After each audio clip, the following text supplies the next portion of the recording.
Early morning dignitaries, my name is Isha Neelam and in class 8. My school name is Ebenezer English Academy, Sarsima. Today is our English grammar practical exam. So my topic is modals. So now I am going to explain about modals. So there are two types of verb. First is primary auxiliary verb and second one is modal auxiliary verb. So my topic is modal auxiliary verb. Now I am going to explain it. What is modals?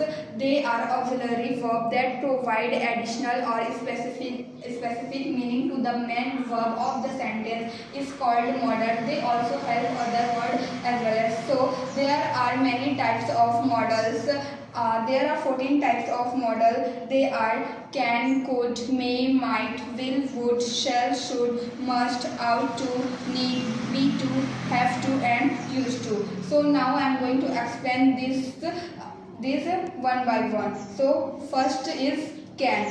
Can shows the ability and request. For an example, I can go there. In Hindi मैं वहाँ जा सकता हूँ. Next one is could. It shows the past ability and request. I could write this thing. In Hindi meaning मैं यह चीज़ लिख सकता था. Next one is may. It shows the permission for future ability. For an example, it may rain today. In Hindi meaning आज बारिश हो सकती है. Next one is might. Present or future ability. For an example, Lokesh might have gone with her friend. Lokesh अपने दोस्तों के साथ जा सकता है. Next one is will. Will shows promise, certain, willingness or prediction. For an example, I will cook food for my parents. मैं अपने पालक के लिए खाना बनाऊंगी.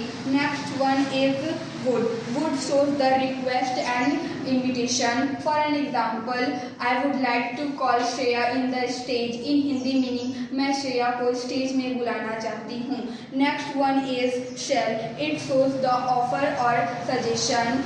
For an example, I shall work for needy. मुझे ज़रूरतमंदों के लिए काम करना होगा. Next one is should. Should shows the advice or uncertain prediction. For an example, you should take advice from Dr. Mishra. तुम्हें डॉक्टर मिश्रा से एडवाइस लेना चाहिए. Next one is must. Must shows the necessity and obligation. For an example, you must cook food. In Hindi meaning तुम्हें जरूर खाना बनाना चाहिए. Next one is ought to. It shows what are rights or correct. For an example, I ought to go there. मुझे in Hindi meaning मुझे वहाँ जाना चाहिए. Next one is need. It shows the necessity of a human. For an example, I need some money to do this work. In Hindi meaning मुझे कुछ पैसे चाहिए यह काम करने के लिए. Next one is have to.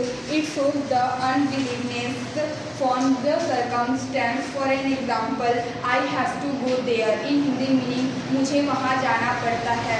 So last one is used to.